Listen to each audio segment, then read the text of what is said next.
Hi, guys. Live from my new studios in the White House. My Dodge Ram with a camper top on it. I would do these outside, you know, I, but it's so windy out there right now. I don't care what kind of mic cover you had, it would be bad. Well, anyway, this is June the 11th, I guess. Sunday, 2017, about, I guess, 2:30 p.m. Arizona time. It's 72 degrees and 18% humidity. Pretty cool, pretty comfortable, but the wind is blowing out there and it's got a little chill in the air, and that's a little unusual for this time of year. When you know it, Rusty would come here and it would start snowing in the middle of June, but it's not. So, anyway, this video is going to what? The topic of this, no, the title of this video will be Boondocking, Dispersed Camping, things you might want to use if you wanted to. I don't know what I'll call it. But anyway, when you're out boondocking and dispersed camping, there are a number of things that come in handy, at least for what I've found for me, is I've been out on the road now for pretty close to a month, not quite. And it's very similar to being in the Prius, uh, with some differences, because when I was in the Prius, I really couldn't come to places like this because it was too low to the ground. But the pickup has the high clearance, so I can come out here in this. And first of all, I want to tell you that whenever you go boondock, I'm in a forest, okay? The ground is covered with pine needles, and you would think there would not be much dust. There is, but it comes from the roads, and it comes from when the people drive down the roads. And here, in the forest, the wind kind of swirls. So first thing you need to know when you're dispersed camping or boondocking, you're probably going to get, you may be clean yourself, but your clothes are going to be dusty. And that's one thing. And also, for the clothes that you're going to wear, whether it's your uh, jogging pants, blue jeans, or shorts, or whatever you're going to wear, my opinion is this. It's been helpful for me. Put a couple of paper towels in one pocket and a couple of Kleenex in the other pocket. That way, if you got to blow your nose or you need a paper towel to wipe your hands, you got it, and you don't have to climb back into your. If you got a camper top like me, you don't have to climb in and out getting them, because they're never where you need them. So if you just put them in your pocket, they will come in handy. Next thing, save all those lovely little grocery bags, those little plastic bags, because they're free. All right. And whenever you do your trash, it's better to have several little bags than one giant bag, because the giant bags don't fit in any trash receptacles at gas stations or grocery stores or wherever you might go, other than to a dumpster, and there are none here, and there are none where you're going to be boondocking or dispersed. There may be some in few places, but I haven't seen any. What else? Keep the area around your campsite, pretty well cleaned up of food. You know, if you didn't eat all that sandwich, you just chunked it out on the ground. Don't do that, because that'll bring what's his name or it, uh, and bugs. It'll bring bugs. Banana peels will bring bugs, flies. If you're cooking meat, I don't cook, so I mean, I'm not certainly not going to cook a steak or, make hamburgers and stuff like that. But when you're cooking meat, you really have to be careful. I say really have to be careful. You just have to be aware that carnivores are attracted by uh, meat smells, and particularly raw meat smells.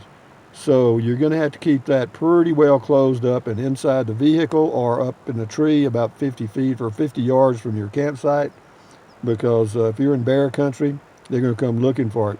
And even not in bear country, like I'm in around Flagstaff, there's bear here, but I haven't seen any, and I don't want to see any. But if I had some leftover meat or some raw meat around, they can smell. They got a good nose, good nose. But yeah, start a new trash bag daily.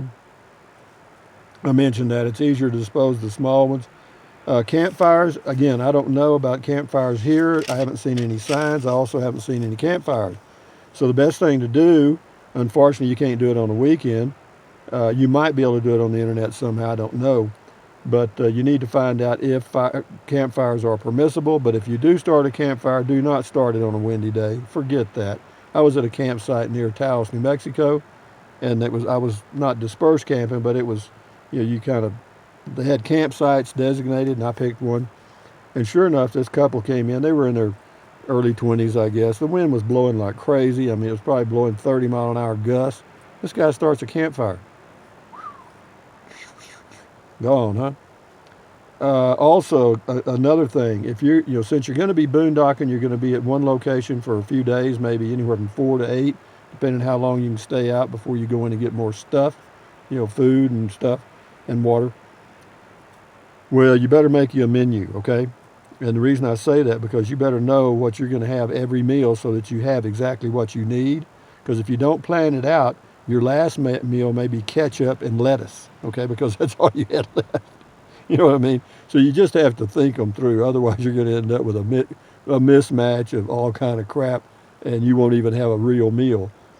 Okay, in the evenings, or anytime you're going to be out and about away from your campsite. I know I've had a lot of viewers mention this. You got to keep your stuff secure. I rarely, not rarely. I may take an extended walk, but I will have the solar inside the truck, and there'll be nothing outside on the ground. But normally I just take. I'll go like maybe a quarter mile one way, quarter mile back, so that's a half mile. And I'm never that far from my campsite, and then I just do some laps, so that gives me, 4 or 5 laps. I've done my hour, and that's really all I want to do. I don't, if you go walking in 10 feet of forest, that's equal to 10,000 miles, because it's all the same. It's not going to look any different walking farther. People that go hiking do it for other reasons. They want to go up on mountains and see sights and all that stuff. But in the forest, you're just going to see more forest. What else? Spray around your shoes daily, because in the forest particularly there's ticks, and you don't want them. You don't want them. But if you put stuff on your shoes, they're not that bad. It's not like they're crawling around everywhere, but and whenever you get in, if you're wearing socks, you'll be sure and you'll check your pants whenever you get through with your little hike or whatever you're doing, or even if you're just standing around your campfire at night, because that's when they're going to get on you. I mean, when you're walking, they're not going to bother you. But when you stand still, that's when the chiggers and the ticks say, hello, they're coming. But also, whenever you can, check your bedding for any little insects that might have moved in on you because they like you, and other reasons. And also use a clothesline instead. If there's trees around, a lot of people will just hang their stuff on limbs and stuff. You can do that and get away with it. That's fine. But if there's any bugs on that tree, or insects or ticks or whatever it happen to be, they're going to be on your clothes too. So just if you use a clothesline, you won't have that problem. Hygiene, of course, you do the little horse bath or birdie bath every day. And you're just as clean as anybody. In fact, you can stay just as clean on the road as you can at home. I recommend doing something every day, because once you get a rash or a fungus, it's hell to get rid of. So just do something every day, and you don't have to worry about that. Now, I know people that put a little alcohol in their water that they're going to bathe with, and some people put vinegar in there with their. I don't know. I think vinegar and alcohol just are going to dry the hell out of your skin. So just use water and then put on some good skin oil, and you're good to go. Again, know exactly how much water is on hand, because when you're out in the boonies, it might be a long way to water. So just know how much you got. And it's easy to do. Of course, mine's visible. I know how much mine is. I just count the jugs and in my 5-gallon container. I mean, if it's really heavy, it's full. If it's almost heavy, it's not quite. So, of course, paper towels are handy. Keep them in your pocket. And also, this is something not many people do. I do it occasionally. I don't do it every day, but if I'm going to be in a place 3 or 4 days, because that's when the predators begin to look at you. Because if you're predictable, in other words, you stay in a spot 3, 4, 5 days, they're beginning to watch. Okay, now if you just come in for a couple of days and boom, you're gone, chances are, they're not going to be bothering you at all, but they are what they are, predators. So just remember that. So what I do, I check around. I can't do it very well here, but I still do it, and I spot some things every now and then.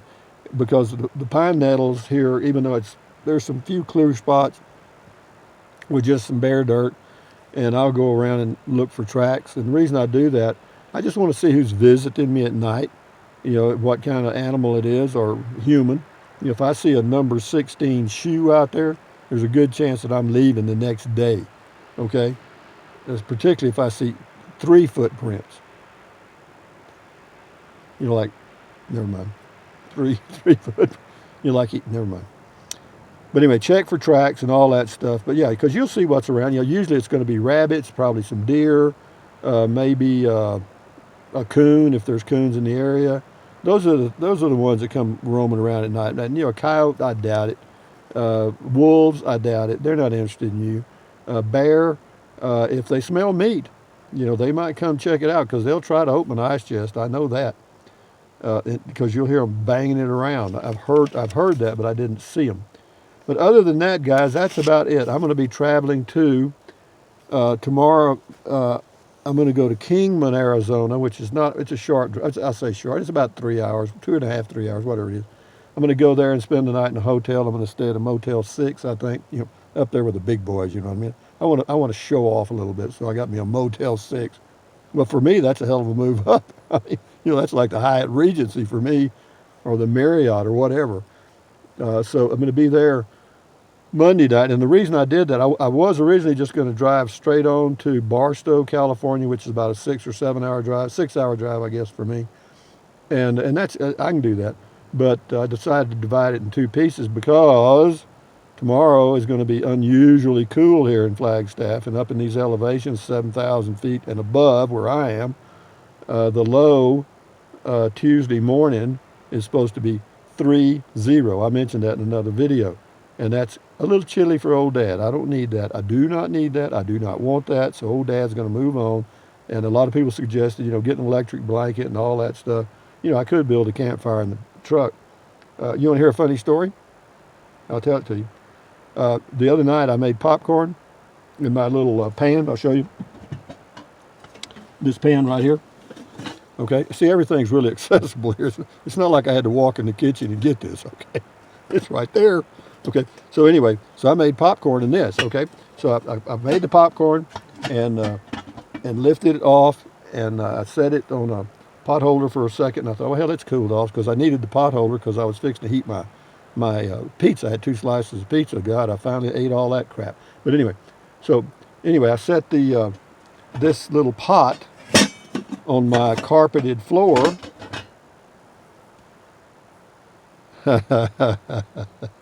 And guess what? It wasn't cooled off quite enough yet, because when I got ready to eat my pizza and I reached down to grab the pot and pick it up, it was stuck to the floor. It had melted a big circle in the carpet, about that big, all the way around. Shit. Anyway, but yeah, and then I thought, oh my God, it's going to take forever to clean it. But then I got the old El Knifo. And I didn't do it that night, but the next morning, because I was so put out with myself, what the hell did I do that for? But anyway, I did. So anyway, having said that, make a short story long, next morning I got up and got the knife and I scraped off all the fibers that were burnt onto the pot, and they came off real easy. I was surprised. So anyway, that's a funny story. Ha ha ha. About me. So anyway, guys, I'm heading to Kingman, Arizona tomorrow, then Barstow, and then going to visit somebody in California. And I have to tell you, I'm excited, and I may have a panic attack at the same time, okay? Because Rusty, me, is, my background is from the country, rural, basically ignorant of a lot of things, a lot. For me to make conversation with anybody other than people that live in my area will be like landing on another planet, all right? And, but we'll see. I'm in for the duration, folks. I am in for the duration. Fear starts with an F. What does that have to do with it? I don't know, shit. Anyway, guys, thumbs up, carpe diem, adios, bye-bye, buy USA made when you can, drink plenty of water. 2 or 3 or 4 quarts a day will not hurt you. In fact, you may TT like a racehorse or a 2 or 3 peckered possum, but you'll feel a hell of a lot better. You can also lose weight, take deep breaths. In through the nose, out through the mouth. Mouth. N-O-U-T-H is mouth. M-O-U-T-H is mouth. Anyway, breathe out through your mouth. Do that several times a day, and guess what? You'll feel a hell of a lot better. Because it relieves stress. Relieving stress lowers your blood pressure. Lowering your blood pressure makes your heart last longer, and if it lasts longer, you'll last longer, because when it quits, you're out. So what else? Stretch walk. You know, I did my walking. I did it. I've walked for about an hour today. You know, there's a car that keeps coming up and down this road. This is the 5th time that this car has come down this road, driving about 40 miles an hour. And naturally, the wind is from the south. And guess what? Here comes the dust storm. But, you know, the reason I got this spot, this is on the end of the camping site. Okay, there it goes again. He turned around and came, never mind. I ain't going to say it. It's driving me nuts. But anyway, enjoy your day, guys. Adios. Bye-bye.